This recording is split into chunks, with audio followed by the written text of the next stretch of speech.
Okay, to get started, we're going to go ahead and change our color to black. So we're going to pop open the color picker, and then with the disc selected, I'm just going to double tap down here in the darker colors, and that will give me black.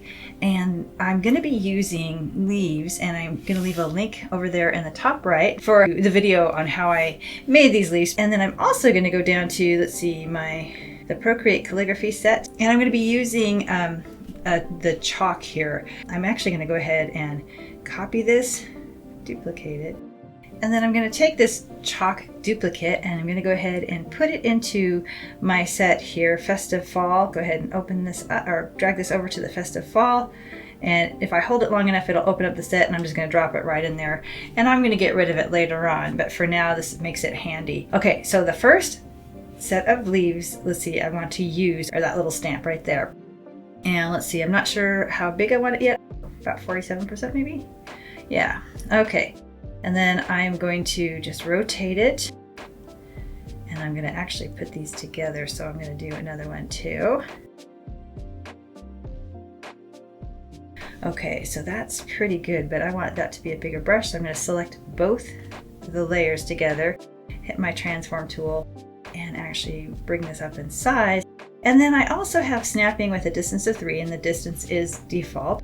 And I'm going to go ahead and get this lined up in the middle, so when I see those golden lines, I know that it's all centered, and that's perfect. Okay, this is ready to go for my first wreath brush. Hit the wrench, add, and copy canvas.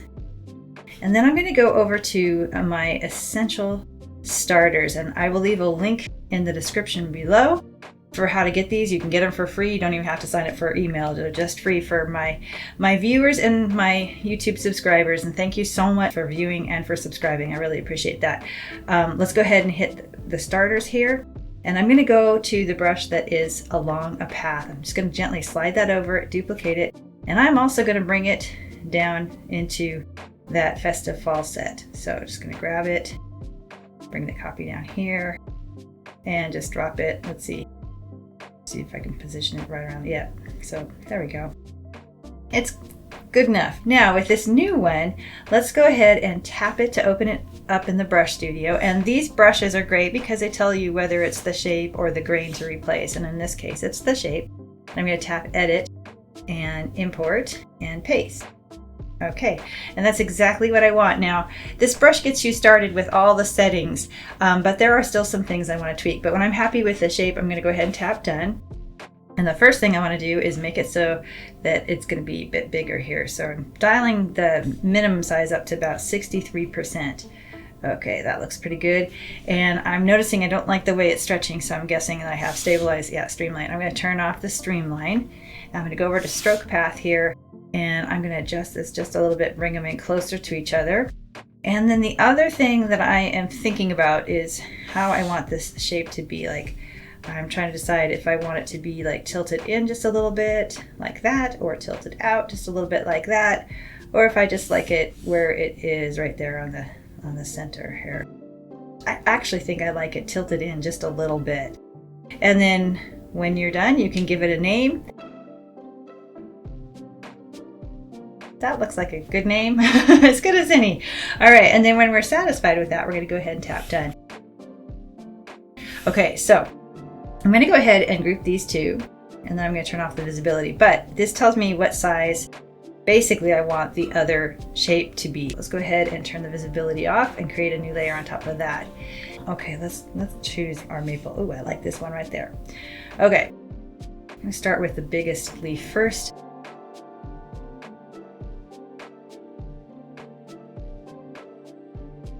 Now this is where it comes in handy to have this other group, so you can kind of see, well, gosh, you know, when it lays down, I want it to be kind of just a little bit different. Now I'm going to go back and make invisible that bottom group, and I'm going to draw a little stem here.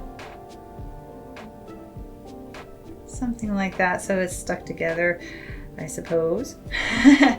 All right, and now I can adjust these leaves to be just a little bit more on top of my stem there, so it looks a little bit more natural. There we go. Okay, so now they look like they're all joined in part of a leafy collection there, but I now need everything to be centered. So I'm going to go ahead and select all the layers here and make this a new group. Okay, and then I'm going to go ahead and select my Move and Transform tool and center it. And then when I have it centered, I'm going to go ahead with my wrench, add, copy canvas, and then I'm going to come over to this brush that I have over here, and I'm going to gently slide it over and tap duplicate. And then I'm going to tap it again to open it up in the brush studio. And if you remember, it was the shape that we needed to change. So shape, edit, import, paste. And now we have another shape. Awesome. Oh, I love that. Okay, so now I want to go over and see, do I want this to be further apart or closer in? I think too close, it looks just like there's just too much. I kind of like the sparseness of it when it's just a little bit further apart like that. Okay, so this one is somewhere around 51%. Okay, and this is all just sort of personal preference. There's no right or wrong on this. It's just how you like it, and that's what I'd go with. Okay, so we're gonna go ahead and turn off this group and create a new layer on top. And then let's go grab our oak leaves. I'm thinking probably 3 of those, kind of the same, sort of the same approach where we start with bigger on the bottom.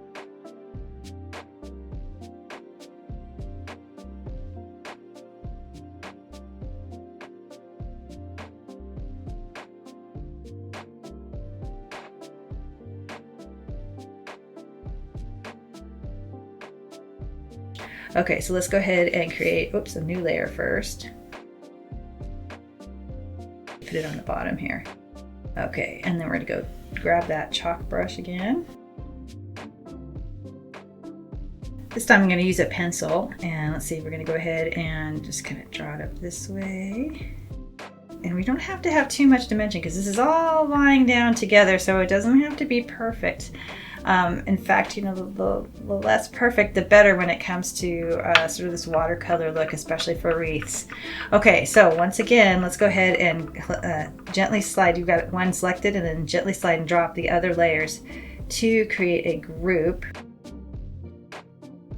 And then that way we'll just select the whole entire group, and then we'll use our Move and Transform tool. And I think I'm gonna make this just a little bit bigger too while I'm at it.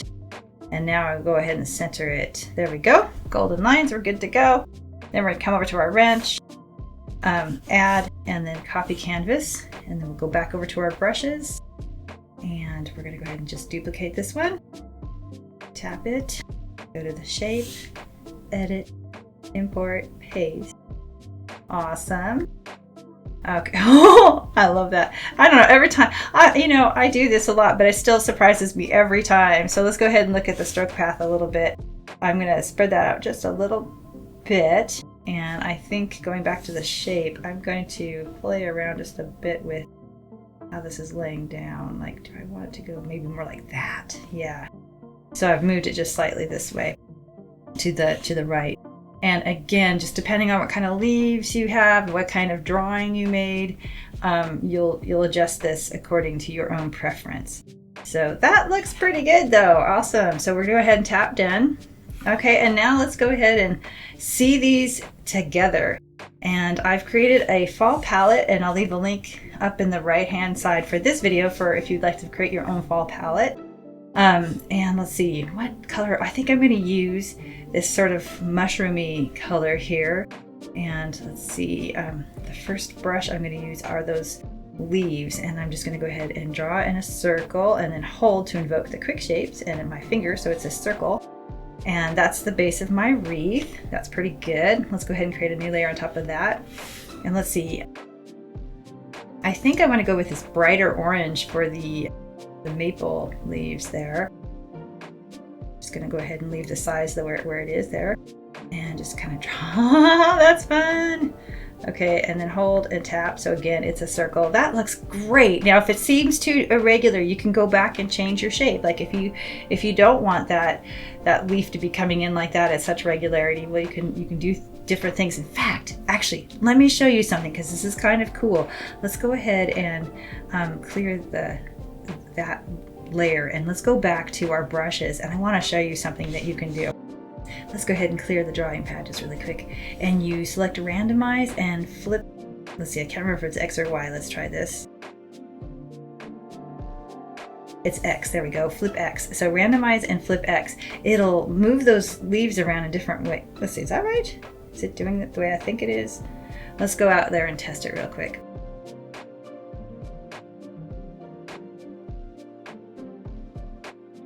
Okay, yes. So here you have that middle leaf out here, and then the leaf there. So it kind of, but it randomizes. It's not always, it's like, because here you have them two of them going in the same direction, but that gives you a little less regularity, and that can make it look really more organic, like you know, real leaves are. They're organic.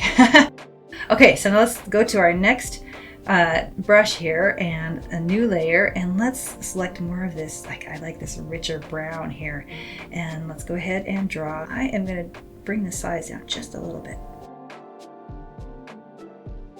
Awesome. Okay, so, and since it's so dark, we might want to put that on the bottom, so we can just move our layers around. It's completely up to you, and of course you can always too dial down the opacity. Okay, now that I have all of these little brushes that I really like, and I've been working inside of one set so that I can just get everything, I'm going to go ahead and delete the chalk. And then I'm going to go ahead and tap this brush and then the two others and just gently drop them. And I'm now going to go ahead and put them in my Festive Fall #2, and it's got a little wreath symbol. I'm going to put it in there because I'm actually building a set here, and you can build your own set the same way. It's pretty cool. Thanks very much, and I hope your day is amazing. And this is the video that YouTube thinks you'll enjoy next.